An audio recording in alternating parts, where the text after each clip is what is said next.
welcome to our November 10th Mercury Bay Community Board meeting. Before we get underway, I'd just like to take a moment to welcome and introduce, he's moved, the new district area manager, Dean Allen. Welcome. Did you want to say a few words? Yeah, well, nice to meet you all again in my new role. So the role that I've got is district manager, so I'll be responsible for the strategic and operational sort of programs that the 4 area managers deliver across the district. So that's Eileen in the south and Rose in Thames, Heather and Bubbles. So that will be the work that I'm doing. Obviously, as I'll go, I'll look at where the strategic priorities are, and I'll focus on my work around some of those and some of the improvement initiatives as well that we'd like to make. So a bit about me, you obviously know I've been in local government for a while. You've seen my role at WRC, where I was the zone manager, office manager, did some project work and a few other bits and bobs, so I did that for 5 years. Before that, I started at Waitakere City, and in that role I was doing compliance work around sort of heavy industry, brownfields, greenfield subdivision. So I was involved in Newland Town Centre upgrades, the Western Rail Corridor, Hobsonville Point, Massey North. So I understand development. And in Auckland Council, I was managing compliance teams. So troubleshooting, prosecutions, that type of work. So I've got a varied work programme, and I'm delighted to be here. All right, thank you. Welcome. Awesome. All right, so as we go through our order paper here, we've got no apologies, everyone's here, and public forum, our item 1.2. The first speaker I'd like to welcome is Chris Severn. Hi, Chris. Hi, guys, how are you? Look, we've got a presentation to put together. Paul Cook's going to be leading on this, but he's unfortunately unable to get into the call. So I'm wondering if we can... I've just got him on speaker at the moment. If we could arrange, make that happen, because we've got a very strong case here, Rika, and we'd like Paul to represent the Peter Bay Ratepayers Association on this. So I'll just Chris, would it be helpful if we did one of the other public forums that are in the room and then came back to you? If you that would be fine. Yes, if you give us an approximate time on that, that'd be good. Yeah, okay, so they'll have 5 minutes and then we'll be back to you. Okay, if we can make sure Paul can come on board too as well, please. Yeah. Is that what he's trying to do? Okay, thanks very much. Thanks, guys. Okay, thanks, Chris. All right, sorry, so they're just going to sort out their technology issues. Good morning, Nicola. Just like to remind you that you've got 5 minutes to speak during your public forum. No worries. I'll probably take a lot less than that. I know that I've circulated some detail for you guys previously. Yes. And I'm just going to assume that you've covered that off, or I've read that, and I'll just add a few things to that detail. But we want to say thank you very much for having us here today on behalf of Correspondence Road. Sorry, Natalie, you had a presentation. Did you want me to put that on? Yeah, it was more just some pictures of some areas that we're recommending for some speed signage. So definitely I can talk to those in a minute as well. So our overarching reason for being here is that we would like the speed limit on our road reviewed. We understand that PCTs can't do that at the moment in their capacity. But they can make recommendations to NZTA to give a particular speed. They've recommended 80 kilometres an hour, and we don't feel that 80 kilometres an hour is going to make much of an adjustment to how people drive on our road. We've got various reasons, as I've outlined in my submission, why we would like that road speed reduced. We're a growing community with a lot of children. It's very dangerous at the moment on that road, and there are several corners of interest, I guess, and those are areas that we particularly like have signage put on them. This is in addition to what I've written earlier. In 2020, we raised some issues with TCDC regarding our road. Some of them were maintenance things, but some of them were safety and design issues on the road. So we kind of didn't get anywhere then, but one of the things we recommended or asked for at the time was that a survey a road survey be done, so sort of like a number of traffic survey, just to see what the traffic was like down the road. And we feel that that would actually help TCDC plan a future for our growing community. I guess things like, we've had some really great correspondence with Mr. Varley on our road. He's so good at getting back, and we appreciate that. But to date, his responses have been, to our suggestions have been, no, actually that won't work. But I understand he's using that based on previous studies. And what we would like, given that we've identified a hazard in our area and we've got concerns as a residential community, we'd like to be able to work with TCDC and come up with some of the solutions that would work for our community. So overall, we're sort of asking that you guys please, on our behalf, recommend that TCDC make a further review to NZTA about our speed, that it be 50. Understanding that that's not going to happen straight away, that you make recommendations to TCDC that we have signage on the corners that I sort of illustrated in this document. So we get some guidance for people that aren't from the area. They understand that there are hazards coming up. And our third recommendation that we'd like to make is that they actually do a survey of our road. I understand when they did the review for NZTA, it's not them driving down each road individually, it's a blanket approach. So Panorama is a dead-end road, okay, it fits into this category. So, you know, they don't take the lines and twists and turns. That's it in a nutshell. I can quickly go through this if you'd like. Yeah. I'm not a road engineer by any means, but I drive the road regularly. I have family at both ends of the road, so I know the areas myself where I just would be so nervous to go through. And so when you're coming through, the first area is, you probably know from when you come to the fun zone, Twin Pines, it's blind corner. There's no signage on that corner. Leading up to that corner, there's nothing. So from both directions, it's a bit of a hazard. So that's our first point, that we've really lost some signage. Then if you're going further along Kairanga, there's a bit of bus turning bay, and heading up the road further, there's another blind corner. There's a drop off. No, sorry, this is actually at Nicholson's house. So completely blind, come out of the driveway, you can't see either way. So we've actually in 2013 had an accident on that corner. Wasn't reported to the police because the person that was in the road took ownership of it, but it's a lethal one. And then the third one we've got is, sorry, yeah, the bus turn around, and this is actually by Claire's house, but it's quite skinny, but there is a drop off, so there's nowhere to go. And again, it's not signposted, so people are coming up to these areas thinking, cool, because as you can see in the lead up, it looks quite open and, you know, easy. But you hit a corner, further on the left, it isn't really. It just needs, these places just need to be signposted to help people out. Can I answer any questions? Or can we... Yeah, I was just going to ask the board if they had any questions. No? Now, we understand that it's a cookie cutter world. We're doing our own research in the background, obviously. So we're aware of Wheatley Valley Road, which has been sealed. It's a dead-end road. We're not actually asking at this stage to be sealed, we're just asking for some safety restrictions put in. They've gone down to 60 km, we believe, we just need to sort that out, but they've definitely got signage on their road. Anyway, Okay. Thank you for your time. No, thank you for coming in. Thank you.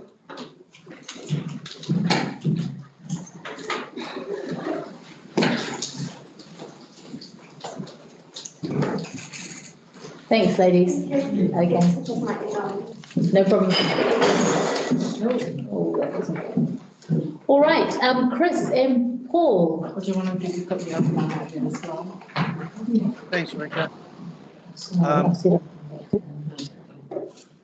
You there, Paul? Paul, you'll be on mute. You just need to unmute yourself. Okay, no, I'm unmuted, guys. Can you hear me all right? Yeah, that's fine. Thank you. Okay, look, I'm just going to try and share a few slides with you, or have you got them? Oh, you've got them. Fantastic. Okay. Yeah, we have them. Okay, that's great. Thanks very much indeed. Okay, guys. So look, just quickly running through this week in 2015, we had some pretty significant issues at Apito Bay with Freedom Campus, particularly at Moore Crescent Reserve. And we actually worked very closely with TCDC staff on reviewing it. It was a very cooperative effort. We developed some pretty significant commentary on the situation and worked in a very cooperative manner. So we put a submission into them, and in fact it really was almost identical to what the TCDC staff analysis confirmed, which was that Apito Bay is not a suitable location for freedom camping. Specifically, the TCDC staff analysis in the freedom camping review recommended prohibition to protect the area, the health and safety of visitors, and access to the area. So there was a whole raft of reasons around this. I mean, people coming over the Blackjack Road. We all know what the Blackjack Road is like. The area is used extensively for recreation by local residents. It's also used as a helicopter landing pad for emergency helicopter landings, and it really was just generally agreed by everybody involved that it wasn't suitable. We were also incidentally told in an email that it was freedom camping was prohibited anyway under the Reserve Management Act. So following review by council and some pretty extensive negotiations and submissions, we did a survey of the community and had about 98% support for banning camping at Moore Crescent. We were told that the situation was resolved, and evidence of that, there were signs put up, something between 6 and 8 signs put between Quatunu and Apito, stating that freedom camping was prohibited at all of the TCDC reserves in the bay. And those signs were put up in 2015 and have been there until earlier on this year. So if we could have the next slide, guys, if that's all right. So, and once when the signs went, we asked what was going on. We were told, well, actually, freedom camping has now been allowed at Moore Crescent Reserve, and that's happened as a result of a review of the Reserve Management Act. Now, from our perspective, we had extensive communication in 2015. We delivered significant community support. We provided that in writing. There were numerous submissions. And Moore Crescent was actually the primary focus because there were some pretty unprecedented incidents that took place between residents and campers there, which were not appropriate. And OBRA stepped in and really worked closely with Steve Hart, the then compliance officer, to stop those incidents occurring, but for council to pick up the issue and to look at it. And so, to be honest, we were just somewhat surprised that this had occurred. We've been talking to council to find out, well, what happened here? And from our perspective, the fact that suddenly it's been allowed again at Moore Crescent is counter to both the analysis that was previously done and the strong feeling. And we honestly believe it's just an unintended anomaly. Had we been aware that the Reserve Management review that freedom camping is being looked at, then we would have mobilised again. Although, Frank, having mobilised very strongly 5 years before, it was I think asking quite a lot of us to have to go through the whole process again. Anyway, be that as it may, everybody is basically telling us, sorry guys, this is what happened. And it's going to take time to undo what's happened. I think everybody agrees that it's an anomaly. Everybody agrees that it shouldn't have. But there's now a process to follow to undo it. So it seems to us that the easiest way to do this would be to sell the reserve land to us. There are precedents. TCD has looked at selling a couple of pieces of reserve land at Apito over the last 2 or 3 years, which was actually opposed by OBRA, and thank you, did not go through. But clearly there is precedent to sell reserve land because TCD has looked at doing that. So if we could have the last slide, please. So, from our perspective, the land was originally acquired as a development reserve. We're confident that it's easy enough to put appropriate zoning in to make sure the current land use is continued. I think there's, we're obviously trying to make a case here. We think there's benefits. You get some cash. You don't have to maintain it anymore, and you get a happy community. We've got funds available and committed to make the purchase. I mean, on the assumption that that's priced at appropriate to the zoning. We've been told we need the formal support of the community board to go to council with a request to make the purchase. So that's really the purpose of what we're looking at here today, is to seek your support for this. And look, it sounds horrible, and I don't mean to sound it, but in 2014-15 there were some really pretty unpleasant scenes, and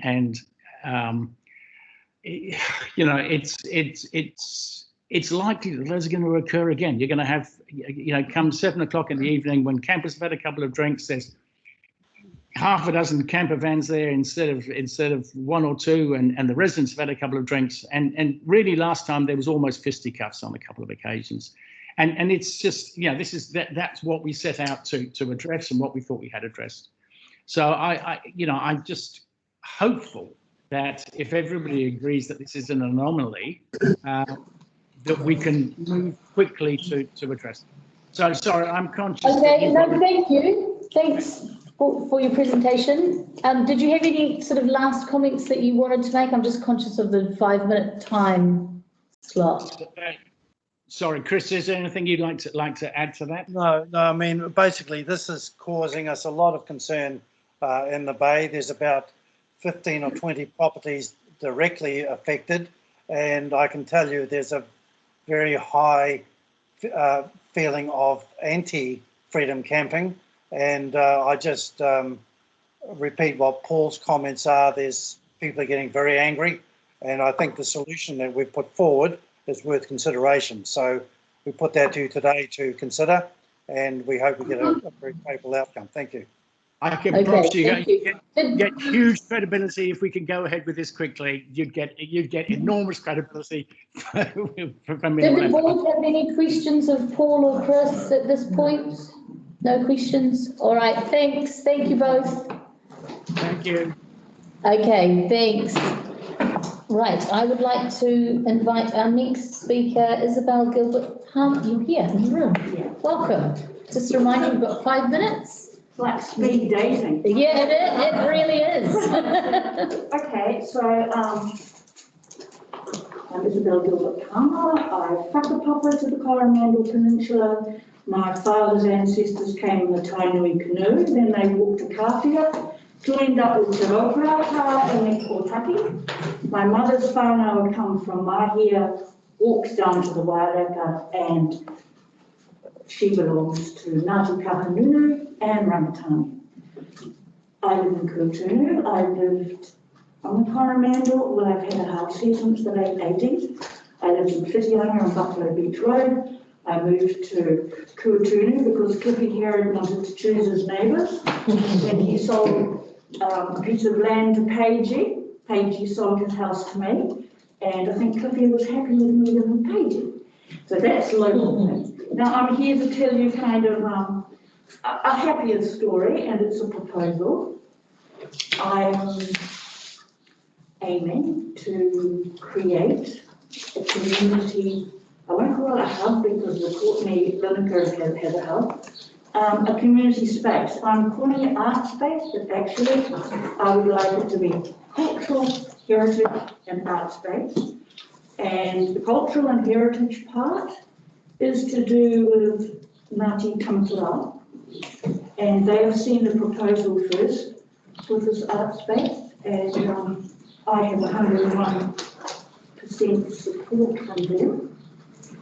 My process is starting with tangata whenua, then moving to my community, so I introduced the idea for ratepayers last week. Now I'm introducing it to you, and after craziness, which I think is coming for us in December and January as a country, as a province, then I'll start reaching out to my community. I've been involved as an art advocate in Kurtini for 6 years. So around that, I've built quite a good art community. I've helped start Teen Artists. I did Christmas things for the Stein School. I don't need to sing this anymore. So when I was looking, I was thinking about the most cost-effective and easy possibility. Let me say it's for the domain. And you all know that Ngāti Tongara have statutory acknowledgement for the domain. Is there someone who's going to flip these over for me, or you do? Let me know. Okay, so I looked around and the idea of a container. So here we are, very simply, a very smart one in New York. You can flip on them. Side opening, 2 stories. So that looks fabulous. You can keep moving. This is one from a Dutch company that specialises in containers. It's in Zimbabwe. This is in Tauranga, where they have got a collection of them. That is not what I envisaged, a collection of containers. So they're being used for very economical ways to put things up very quickly.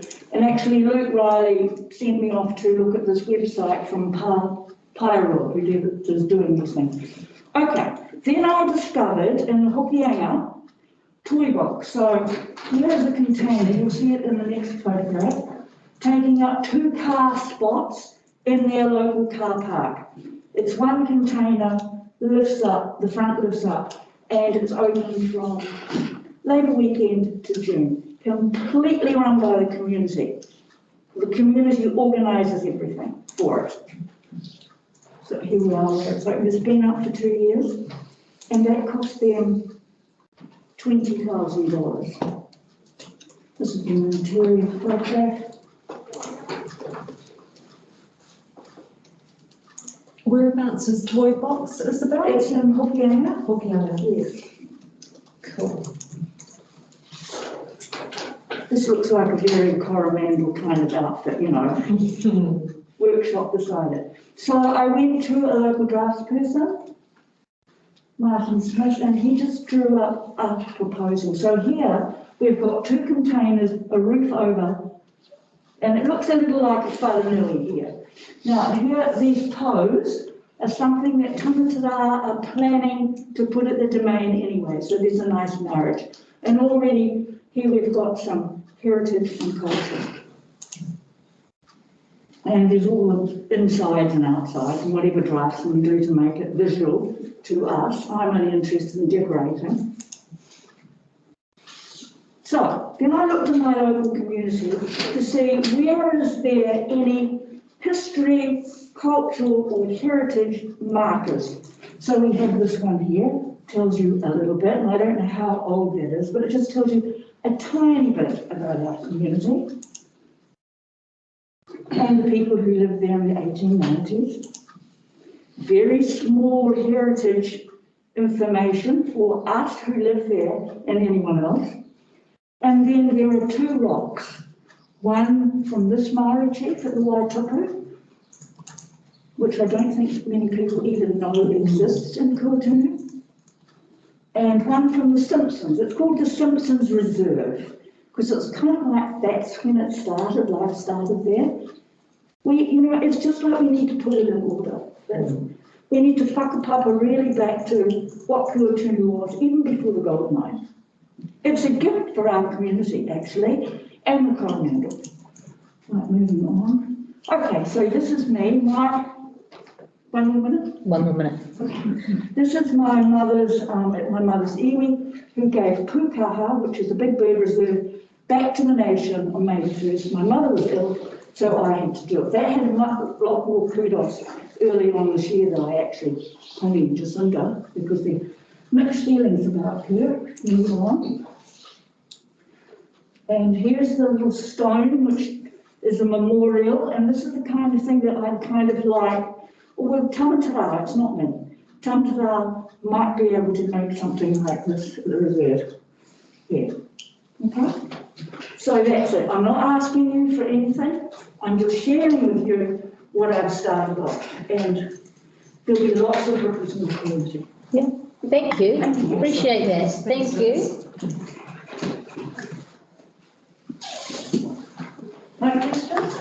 Sorry, yes, did anyone have any questions? Is it possible to have a copy of that presentation? Is it okay if, because Donna's obviously got it, is it okay for it to be distributed to the team? Yes, and I wrote a proposal paper too, which I gave to Thomas and I, if you'd like to have that. Yeah, I'd like with to. it, that's fine. Just email it through to me. That'd be great if you could, to Donna. Yes, it is, thank you. Thanks. Thanks for coming I in. must say, all you men have got fabulous shoes on. It's good not to see you now wearing sneakers. They're a stylish one. Hey, we get bonus points for that. Ties and. Right.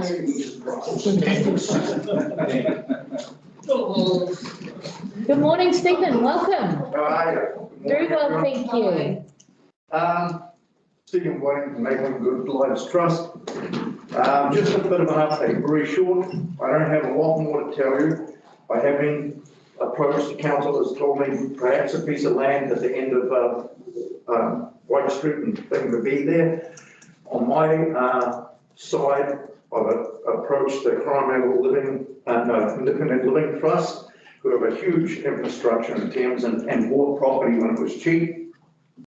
And they are almost for sure going to come on board as the administrators of our program here, which is the part that I don't know anything about. They have all the staff, all the expertise, the criteria being that this house would be for our local people, not to be transported across where they would just be administrating. So I met with them. In fact, I was supposed to have a meeting with the CEO today, but she got held up, and so it's next week.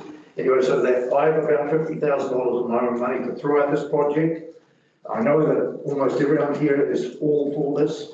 We just need to have a move on. And as some of you know, I'm out of the country for part of the year. I just wanted to come here to let you know that my voice is not silent. I'm just not here. So that's really all I have to say. I think that I had the whole thing. Oh, by the way, I got a text from Karen Johansson the other day, the special needs teacher at school. She named 10 potential people for this housing right now. These are kids that have gone through the school system. These are our people. And they don't all necessarily need to come in.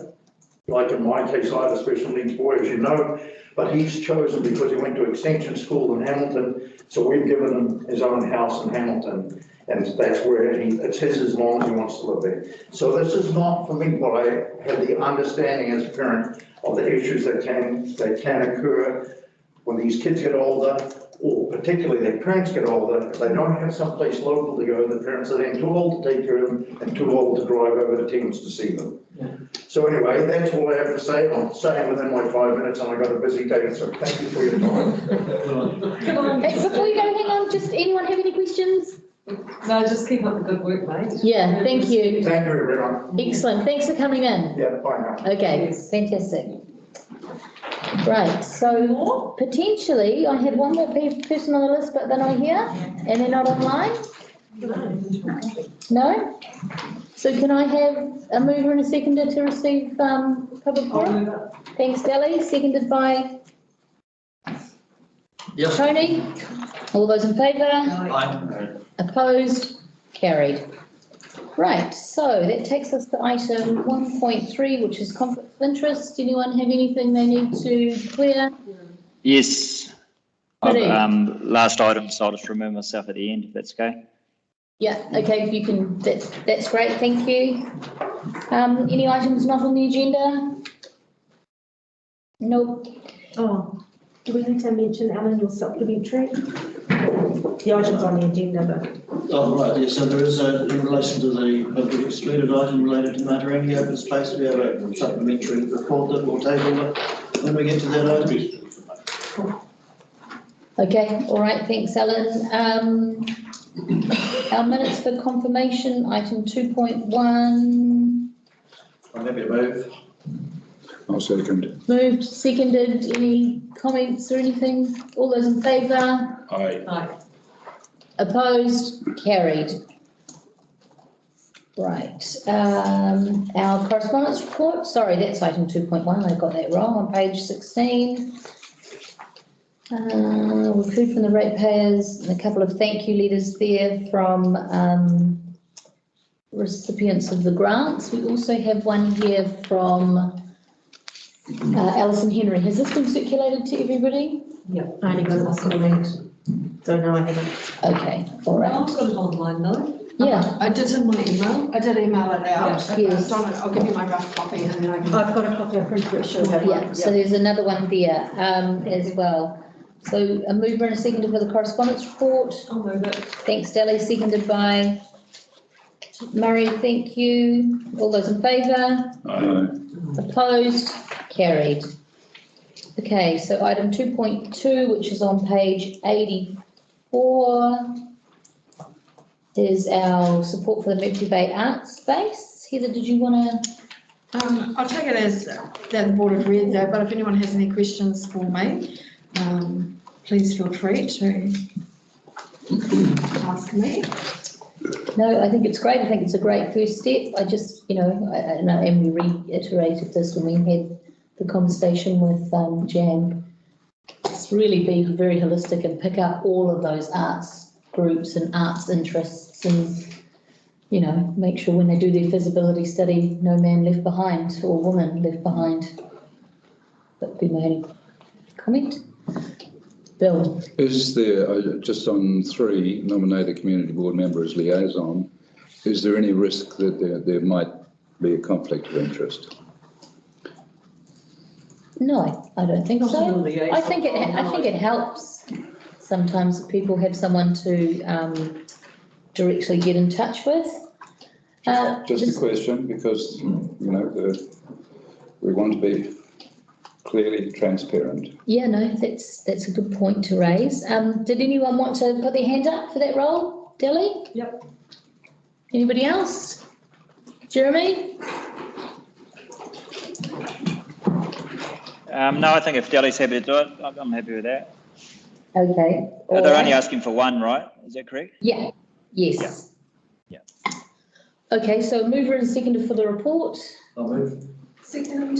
Moved by Tony, seconded by Deli, and Deli will be appointed as the liaison. All those in favour, please say aye. Aye. Opposed? None. Carried. Right, item 3.1, which is the reserves available for licensed commercial operators. Now, Derek is the one that we need for that. Is he there? All right, good morning, Derek. Thanks for this. Hey, just for the board, before we go through this, before you say anything, Derek, I think we'd be really keen to go through these line by line so we don't forget anything. And also, maybe if there's any additional ones, we just leave those to the end and then we can maybe give Derek a list to go and do his due diligence on. And one thing I did ask for, I don't know if it's available, is do we have a list of the current? I forgot to ask him. Oh, okay, don't worry. Rika, are you there? Yes. Yep. I think it's on the last, on attachment B. I think there's a comparison between the current and proposed, isn't there? Is that right? Am I right in saying that? Attachment B. One. Yep. Attachment B has got the current as opposed to the proposed. Thank you, Jeremy. That's current. Oh, yeah. Oh, right. Okay, so that's pages 102 and 103. All right, thank you.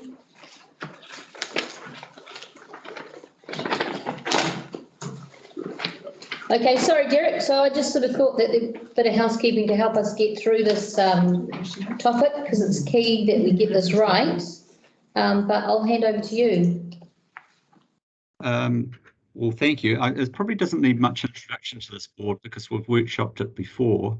So you should be all over where the reasons why we're going to this weighted tender methodology. So the previous way that it worked was we did have restrictions in the reserve management plans for certain sites, and now the new reserve management plan has moved towards an effects-based approach. And so what we've done is we've looked and we've prepared this table for you to help guide you as to whether or not you want to increase or remain static with the number that we've currently got operating on these reserves, or perhaps increase or even perhaps not have any at all. What we've got is we've got the two basic licenses. It's all covered under one license, but you've got one operator who will serve food or beverages and one who will serve some form of activity-based product, be it a hire of surfboards or whatever. And so you might determine that somebody setting up a coffee cart may have more of an effect than somebody hiring kayaks, which is tidal based and more weather dependent.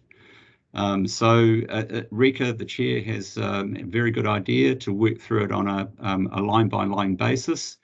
So if we can proceed on that basis, I'm more than happy to answer questions as we go through. Yep. Okay, so first one's Hot Water Beach. Any comments there? Next one, Whangapoa Meri Titaia Mangakahia Reserve. Is that meant to be the William Mangakahia Lagoon Reserve? So in the reserve management plan, so on the in attachment B, it's got a comment and it says Mercury Mangakahia Reserve. So that's the actual reserve name. So that stretches all the way around from almost the south end of the beach, all the way past where the shop reserve is, all the way Punga Island, all the way round to the lagoon. So the correct name is Mercury Reserve, and it incorporates all of those sites. Hey, Rika, or Madam Chair, I should say. Sorry, just a step one stage back, just regarding Hot Water Beach. I'm assuming the one that its current one is an activity is the surf school, and we're now proposing a food and activity. I'm just conscious you've got Te Puna Hot Water Beach, but it's broken down into two areas, I guess. The surf school is based out of the middle car park, or the domain car park, I think we call it. And then there's the main sort of car park shop area, and obviously there's cafes and a restaurant there. And one of the ones you're suggesting is an additional food concession. I guess it probably wouldn't be reasonable to have the food one certainly at the Hot Water Beach main car park, or the main shops at the Hot Water Beach, where there's, it's a small area and there's a cafe right next to it. So I'm just trying to understand why we've added one food one for Hot Water Beach. If you give us any background on that. Yep, certainly. So they both would be located in what's known as the main car park, which is the Te Puna Hot Water Beach. It's the surf car park at the far end. Okay. We've had consistently an operator there that has hired surfboards and operated some form of surf school, but we've also had consistent interest from food operators in the past, which we've declined. So this is identifying that if the board wants to seek that opportunity, then there is the potential to have an activity and a food or beverage operated there as well. If you want to define it, that's the board's prerogative, and these are suggestions only. No, I think I'm comfortable with that, Jeff. I just wanted to make sure it was what we regarded as that middle car park or the surf car park. So what you're saying is that those two activities are only permitted at that car park rather than the other end of the main. Correct. Yes. So in one of the attachments, there was also a series of maps, but I understand I saw that. They had both on the screen at one time, but it does lay out roughly where the locations are. Okay. Perfect. Bill. Is there any possibility that might be a conflict between an existing supplier? I think it's far enough away. Far enough away. Yeah. There's nothing there. There's nothing else there selling food. Okay. The other car. Deli. So my understanding is that most of the people who park and access the Hot Water Beach, that area from the domain, don't go down to the other end. They tend to go there, surf, do what they're doing, and then leave. They don't then go and drive down. So I think just a question. food amenity would be well received. Agreed. Yeah, great. Historically, we have had the surf school there in previous years, and the ice cream cart. So there has been a number of times and years where there's been the two in the location. So precedent has been set. Yep. Yep, okay, cool. Yeah, just through the chair on that side, that might be one of the sites to check for cultural heritage. Oh, okay. That's a good, yeah. Food, which I think Derek is already aware of, that these sites need to be vetted. Okay. Did you hear that, Derek? You've got that? Yes, I did. We've done our due diligence, I believe, on that site, but thank you. But it is a pertinent point that if you do add additional sites, then we do need to do those checks. Thank you. Okay. All right, thanks. Okay, so then we go back to just quickly at Whangapoa. So we should rely on this map here, Derek. So it won't actually be it will be down the William Mangakahia Lagoon end. Correct. Yes, that's what we're into. Yeah. Okay, fantastic. The next we have Buffalo Beach Reserve, south of Taputapuatia Stream. That's a status quo, isn't it? Yep. That's exactly as it is, yeah. No problem. No problems there. And then the sports park, again, that's just as it is currently. Be great if they could get out there on Saturday mornings when it's really cold and make coffee. Be fantastic. Is that enough? I would say, for me, it's a big area. And on those sports days, there's an awful lot of youngsters out there and an awful lot of parents out there. Yeah, I think it's a totally. And so for one outlet, you just give up queuing up. I honestly think certain places you could carry 2 or 3 outlets for cold drinks, hot drinks, or takeaway food. I think some of the codes kind of fundraise though as well, and they have a sausage sizzle or whatever, and they fundraise. So, yeah. I appreciate it. I'm just saying, to me, if they're lumped into that and they're part of it. Yeah. Fair enough, but yeah. I think it's not broken, so don't fix it. One coffee cart out there ain't. It is slow. You can miss half a game of rugby while you wait for your coffee. But yeah. If the codes don't provide it, then someone else will come in and do it for them. Yeah. Yep. So leave it as it is. What are we thinking? Yep. Well, let's see, if you've got the opportunity now, just because you say there's 3, doesn't mean to say 3 you're going to turn up. You're going to turn up. So, what's the thinking, Derek? I'm going to read this and know how many there is. Like, everyone got their one, but Well, do we make provision for another food cart and just see what happens? I was going to ask Derek the question if he's done any looking into this or whether it is. I'm just aware codes raise money, but something talking to them and I they reckon up that. Yeah, agree with that.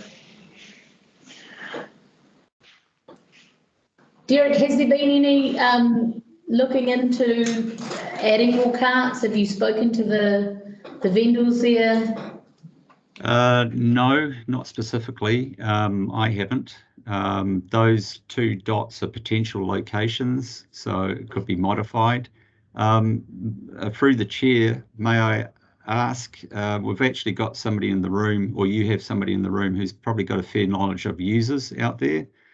If it's appropriate to ask Dean. Yeah, so through the chair, my comments would be that probably the netball level knows to go to the fundraiser. On those big days when soccer and rugby are there, that probably only happens once or twice a year. That would be the days when you struggle to get your coffee. But then the one vendor that's there is quite happy. So yeah, I've only ever seen one vendor there at one time, at any time. Oh yeah, there's only ever one. Yeah. And what you're saying then, Dean, is that there doesn't seem to be a dire necessity to have another as well. Yeah, I haven't seen that need to. So the proposal at the moment is for one. Just for one. As is. Let's leave it. Yeah. Just leave it? Okay. When will this, Madam Chair, be reviewed again? Great question. Derek, did you hear that question? Yes, I did hear that. So the term of length of licences has not necessarily been set by council yet. That will be agreed at, I think, the December 7th meeting. Oh, okay. So I'm just wondering through the chair, if the codes, more codes move out there and the usage increases, will there be a future opportunity to review that and say actually it could support a couple of copycats? Because at the moment, what I'm hearing is it sounds like it's coping quite well, and if there's a big event, it's a fundraising opportunity for. But be very careful on the tender model we put in. The tender model will be on the number of people that are there, and they might get a licence for 5 or 6 years.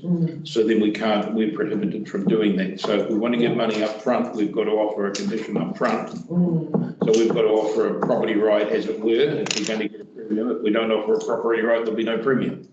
Yeah, so we have to decide how commission is reviewing the number of licences there. Yeah, but that tender will be stuck in for 5 years, so we wouldn't be able to review that for potentially 5 years. No, I'm thinking in terms of sticking with the status quo, but coming back, say in 12 months and saying there is a need or it has increased. We can't do it under the commercial model. That's what I'm trying to explain to you. The tender won't allow for that. You will tender for 5 years to have that space, or whatever the time frame is. So. Understood. Through the chair, just on reflection, I am aware that just for the soccer club, they're considering some invitational day tournaments, which will be open to Hamilton and Auckland-based teams. So 2 of those. So if the rugby codes were to consider the same, then you may have a situation where you've got 200 plus people on the grounds. So on the days that's happened, that's been the big fundraiser for rugby. They've had, parents have had to do a food cart, and then the existing one is there as well. Maybe leaving it, if you're going to run a tournament, you're going to have urns and people making cups of tea and, seems like the simplest thing to do, eh? So leave it as is, just at 1?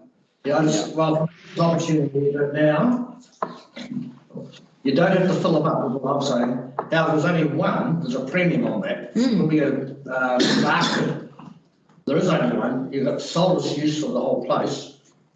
Therefore, that comes with a premium, as opposed to having 5 and you're getting one of them. And I dare say, following on from you, Tony, if we didn't get a premium and we didn't have that, then we say, well, we only issue it for a year and we could go back and visit in a year.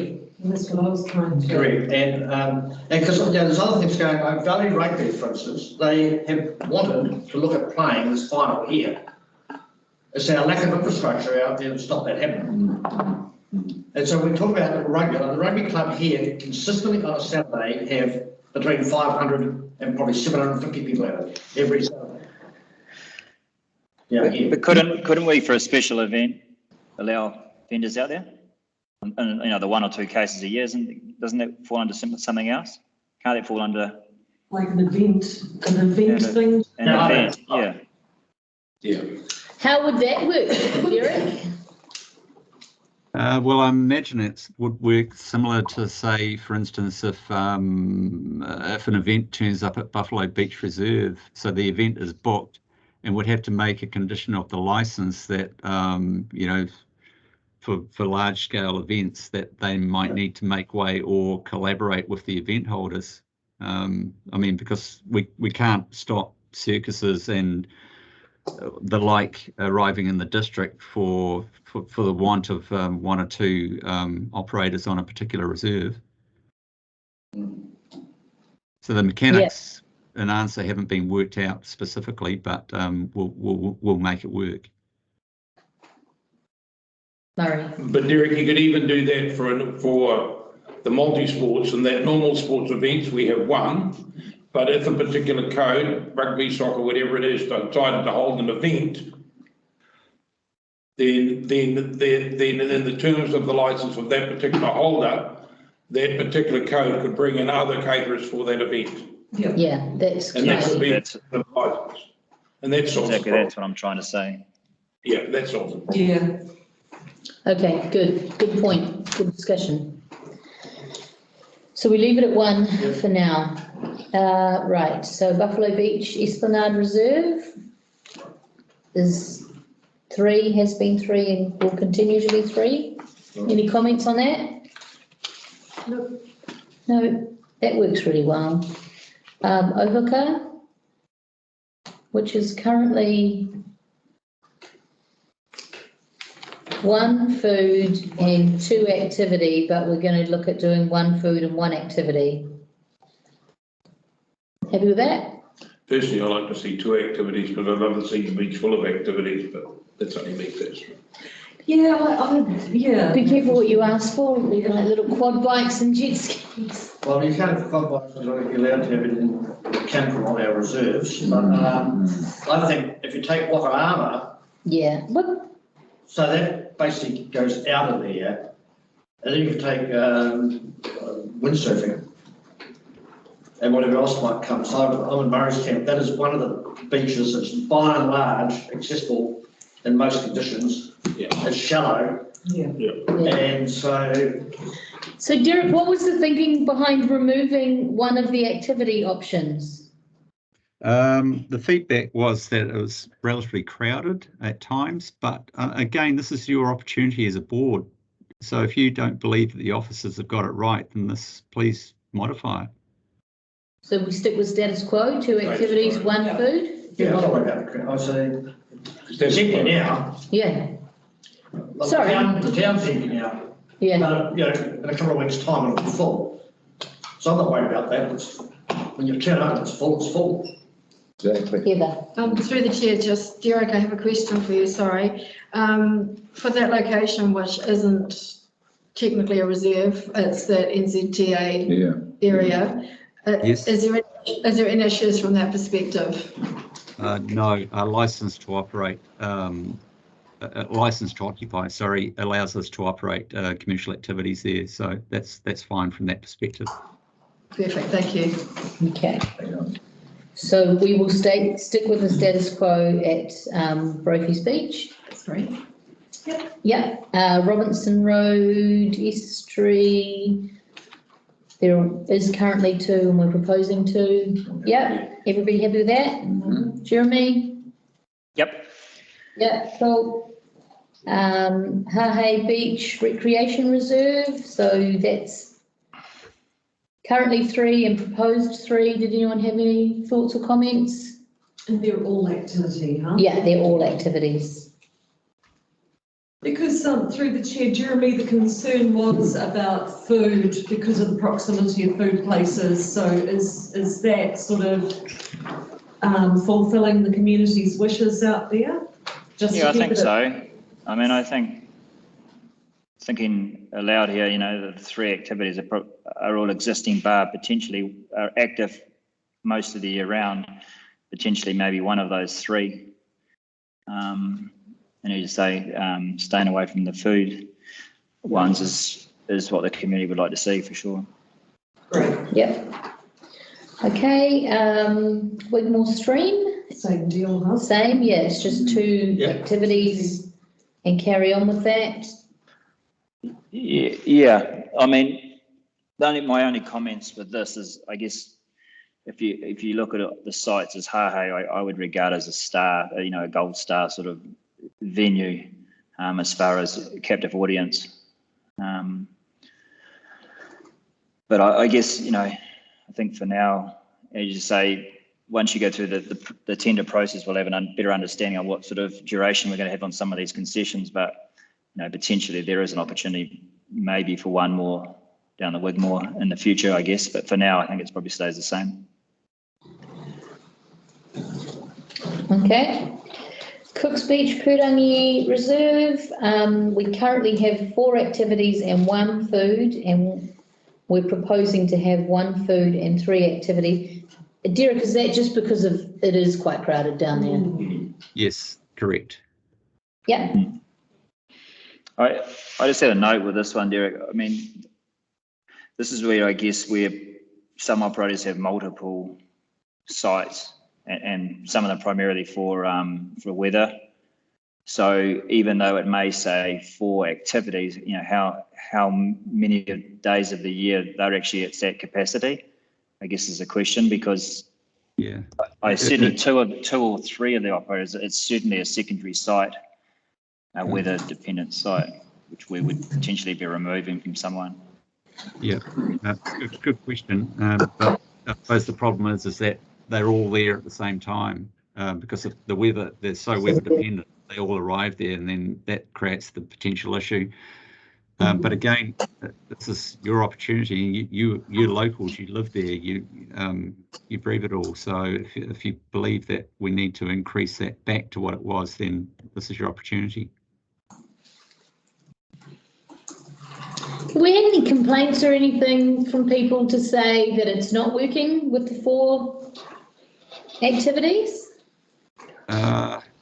Not specifically that I'm aware of, no. This is just observation from officers. Through the chair, just thinking, having been there, you know, for swims and things, there's nothing motorised happening, is there? The activities all tend to be quite passive in terms of paddleboarding, and, you know, and there are a lot of little kids in the water swimming and things like that. So it is really busy, but it's really busy for those peak 2 weeks where everybody's busy. You know, it's a hard one actually.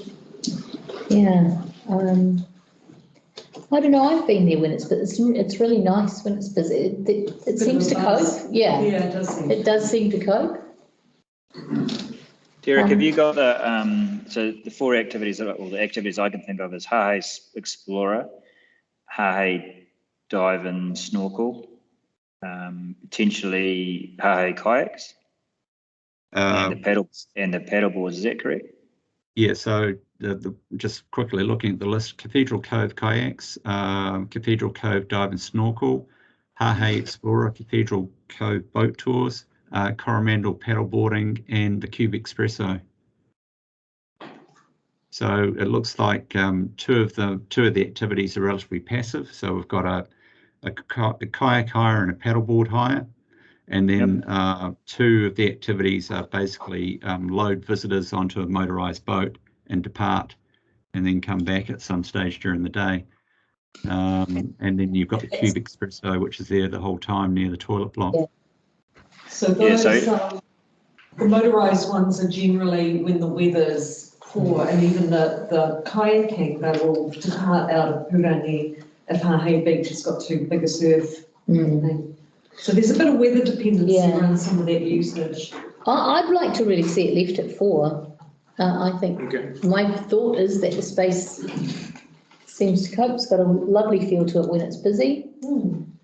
I'm just I'm just thinking the paddleboard hire for sure is a permanent fixture there. Hahe Explorer, I'm picking a number, completely pick a number. It might be 20% of their, somewhere between 10 and 20% of their time that they operate, and then there's the kayaks, which I think share between Flaxmore Bay and there whether they launch. I know they're a company that have multiple sites, so I mean I'm not sure how the weighted tender process is going to work around how, you know, some of these businesses have, you know, up to 4 or 5 sites even.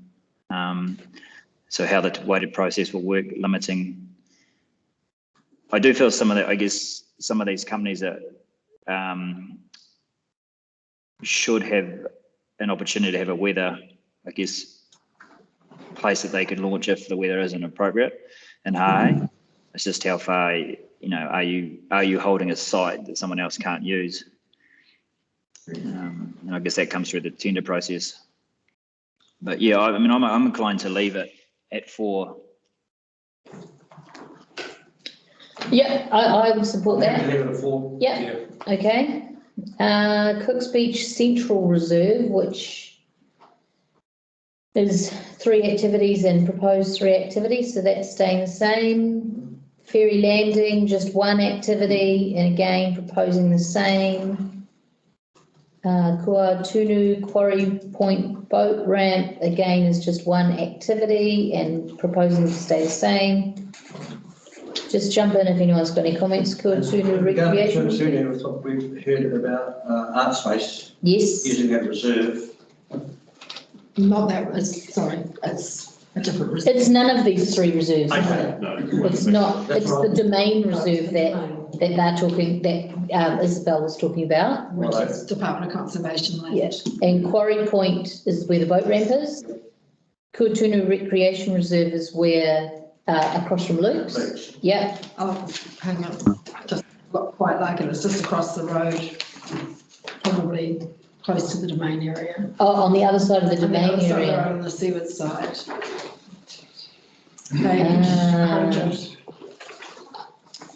Okay, sorry, Tony. It's where there's kind of a road that sort of drives in on the. Yeah, I know, in the back. Yeah. Yeah. On the back of the dune. Yep. But that would be a much separate space to what Isabel's talking about. Cross that bridge into it. Yes. And then Rings Beach West. Which is the bluff end. Oh, that's that little reserve By the down. little creek. Yeah, okay. Yeah. Again, they're all proposed to stay the same. It looks like we're looking for the village green in Masarangi to add a food cart. I think we would support that.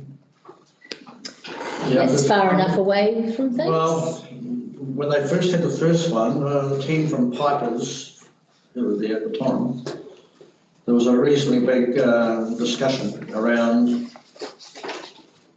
I pay my rates and I pay for everything else around the place, and then you guys go and get a coffee cart, turn up and take half my business away.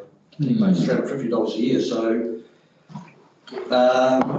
if it's going on the village green, I just, you know, I'm mindful of the people that pay the commercial rates and are there 7 days a week, 52 weeks a year, having their business, but We could say the same thing about all the other ones as well, though. a lot of them are well removed from those amenities. But having said that, we've also said that those people could make their own car and brand it with their own name and take it down and have it as an adjunct to what they do. So I'm just mindful that's one place, in fact, it's the only place in my time that there's been any feedback from commercial businesses having something to say about concessions. But I hope as an adjunct to what we're doing today, that when we go through the commercial tender process, that we are commercial enough that if people haven't put in a tender for an activity where we want it, we don't issue that licence. I hope that decision will be made commercially so that then we might decide next year to reissue it and people will get an idea of the value of that. I don't want to see this council, when it goes to council and staff, I don't want to see just because there's an activity there that someone says we'll offer $350 and that licence is granted. I hope some commercial reality comes in, and if it's not there, that will alleviate your problem. I totally agree. And that will alleviate your problem. Madam Chair. Yeah, good point. Jeremy. Yeah, I mean, I just want to, I guess, endorse what Tony's saying. I'm very much mindful that companies that are here all year round, paying rates all year round and servicing the community all year round, we've got to be really mindful where we give these concessions that affect them over their period of time where they're making their lion's share of their earnings over the year. So I'm very, we see it in Hahei, but it's right across, it needs to be dealt with right across our water, I think, when we're looking at these concessions. The close proximity to any, it's got to be one of, in my mind, the highest consideration. Yeah. And Madam Chair, I would totally agree with the distance thing, because we've had that issue in the past. So is there any suggestion that unless there is a reasonable distance, someone going for a licence will be refused?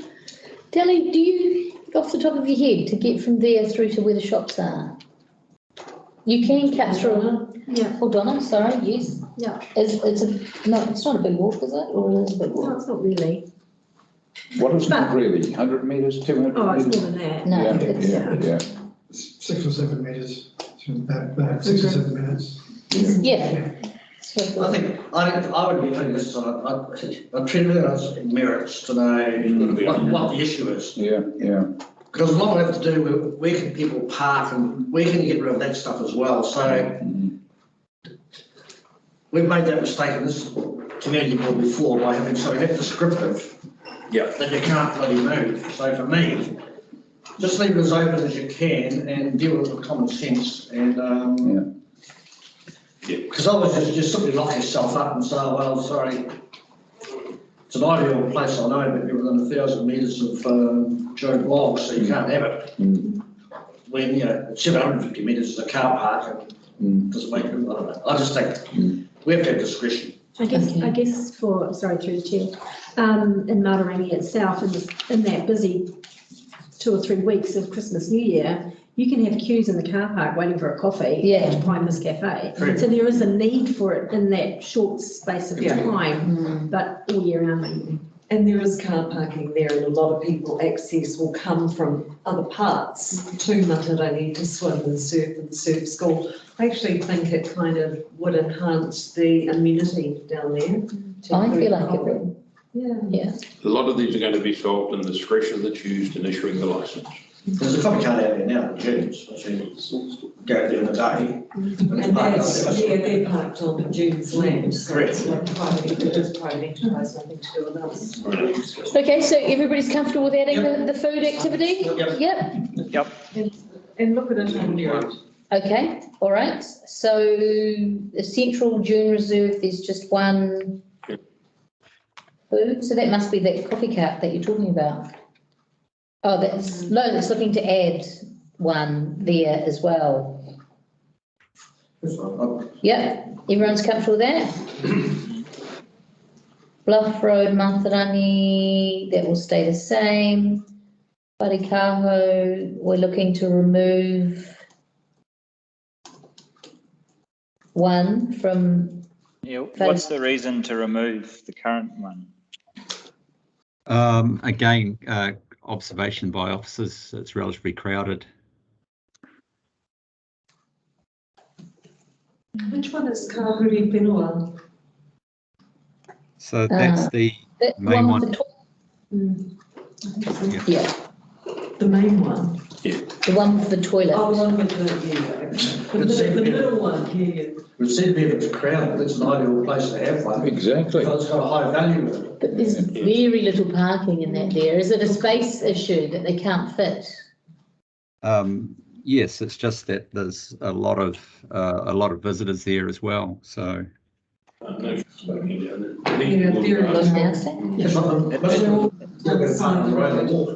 there a current concessionaire that uses that space? I don't have the data in front of me, but from memory, I think it might be a yacht hire that launches from that location, picks up visitors there. Oh, the yellow catamaran. Yep. Boom. I thought it was done. I could be wrong. I'm just trying not to talk too much about commercials. Okay, yeah. It is an activity, not a food. Yeah. Yeah.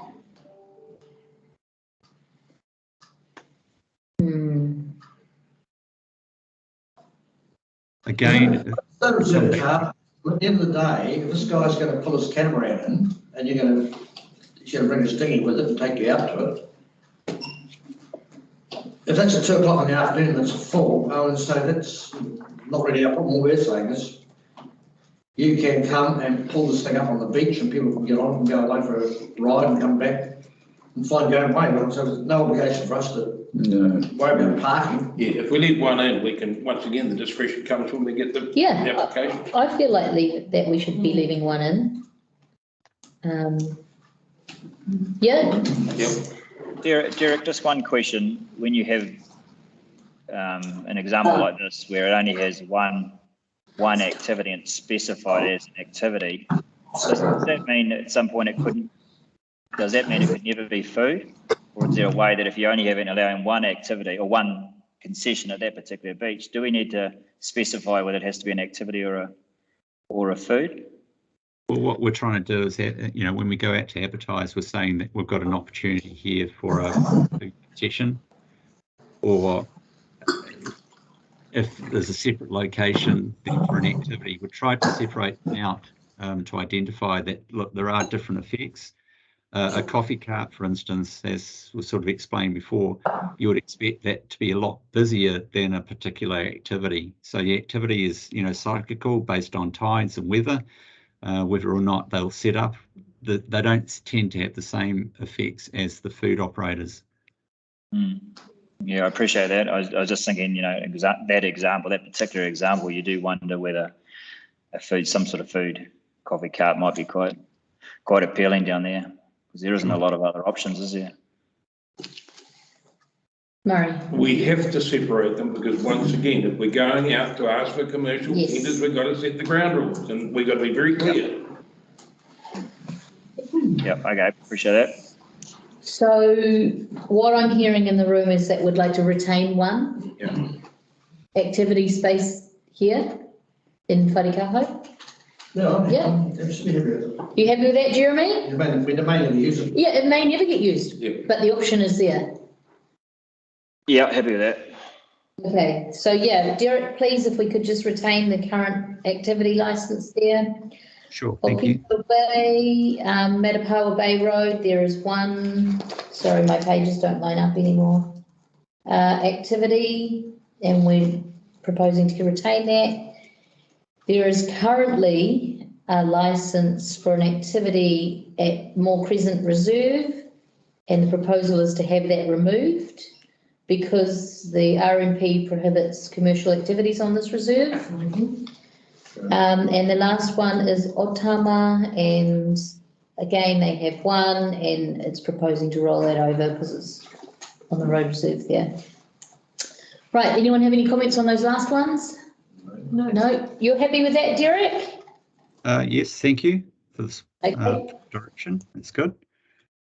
All right, sorry, Jeremy, did you want to add anything? Yeah, I'd rehash a little bit, but I'm still struggling to understand the logic. If there's one site, why it can't be left as an open, especially as an open envelope? Why would we be limiting it when we're still advertising that there's one concession? It could be food or activity. Why would we not allow multiple, a coffee cart, use Wharikaho for example, why would we not allow a coffee cart and a yacht service tender for the same concession? I'm just trying to understand. I know they have slightly different implications as far as traffic and all the different things, but when you're only allowing one site, I'm just trying to get my head around why you would limit it to one particular activity and not say. So you're saying on Wharikaho we should have one food and one activity? No, not at all. I'm saying when there is you're allowing one. You can't leave it open, so I can't understand. You cannot leave it open if you're going to advertise it, so I can't understand what you're trying to get at. Because you've got to go through a tender process and you've got to offer some surety to the people you're going out to tender on. So you can't go out to tender open between food and activity if you're going to ask for people to put a price on an activity. So I don't see how you can do it. I don't believe you can anyway. I don't know. Well, I can't see why you couldn't. If there's only one concession available, it could be open to food or activity. And it's up to it could just be a dual one. If it's only one available, it's not going to work. I don't see. All right, let's let Jeremy finish what he's saying. So, carry on. I don't know what he's saying. Jeremy, no? No, I'm happy to leave it. I was just, I understand what you're saying. I think, that's what I was going to say. Well, I just think, there are some places where we can be and say this is for food, that's what it is, and others we say it's for activities. And one of these places is a beach, it's hardly ever used. And so it could be, this one could either be for food or an activity. Yes. In fact, what Derek was suggesting, it could be, someone could have an activity, it might be kayaking, and they've got cold drinks there as well as part of what they do, running the whole thing out of one caravan. I don't know. I think that there has to be possible that we could say that this one here can be either or, but the price will reflect that. Yes. Yeah. So I'm all for doing whatever we do to get the highest dollar. Whereas some of these people ain't having what they've got for $350 any longer. Some of them will be at $3,500 or more. So Derek, I guess that we come back to you then and sort of say where there is one activity allowed or one concession allowed. Yes, one license, And yes. Yes, sorry, and if the space allows for, well, whatever it is, it's going to be kayaks on a beach or a caravan or a trailer or whatever it might be. You mean? Yeah, could it be open? That wasn't the way that we're intending to run it, but if the board comes back with a consensus that they would prefer certain locations to be not defined, then we'd have to take that on board as when we tender it out. Yeah, I think the ones that just allow for one activity, trying to see how many there are. Do you think we're overcomplicating it? Possibly. Oh, hi. Sorry, Bruce has got some words of wisdom. Through the chair, hopefully I can live up to that, words of wisdom. But, I suppose, I think you probably could leave it open, but I think the things that you just need to consider if you leave it open is that you're not providing much clarity for people putting in their bid. And if you don't have much clarity, then you can get a reluctance for people to kind of put a bid in because they think, okay, I'll go to all this work, bid for, doing my coffee business, and then the board's going to go, no, we want catamarains instead, and so I've wasted my time. So that is one of the risks I think you face leaving it open. Not saying you can't. The other risk that I think you probably face is then it comes down to just the board's sole discretion on what they want, what they like the look of. So then you're not kind of comparing, here's 4 different food vendors, and they've all put in their offerings, and here's the value or the prices they're putting in, so you can weigh those up and go, we want to get the best commercial value, so we're going to go with this one. You're then weighing them up against a totally different criteria because it could be a kayak business, So I think that could happen still, and it's the board's discretion on which one they decide to go with, but it makes it quite subjective, takes away some of that structure. So those would be the only things I'd add in there. That probably doesn't really help you with your decision, but it's just a couple of thoughts. No, that helps clarify things for me, yes. Just taking the single opportunity, say it's kayaks. The kayak operator, if he's smart, should say, if you're going out for a day's paddle, make sure you go to the shops and buy a day's food. And then you can go kayaking, and that gets rid of the problem. Yes. And that gets rid of any angst that it might be from the food retailer feeling he's being done by. That's the way I do it. Okay. Anyone else have any comments? No? So other than those few changes that we made, Derek, which I'm sure you've captured. Yep, thank you. Yep. All right, okay. I'm happy to swallow the rat. Hey, someone's got to do it occasionally. Not bad. Get a cook when I'm in the shop. Yeah, leave the fur on. Before we move on from this, were there any additional sites that anyone wanted to add to this list? No? Like Okay. we are well advised to manage shops on our plate. Stay in the. And when we have it up and running and working nicely, if there's other places, we'll have something to base our thinking on. So. Okay, all right. Did we get to a mover and a second? No? Okay, can I have a mover and a second? Thanks, Murray, and seconded by Tony. All those in favour? Aye. Opposed? None? Carried. Is it morning tea time? Thank you. Okay, thanks, Derek. Hey, that was great. Very clear. Thank you. Come on, Australia. Hang on, it's still being recording.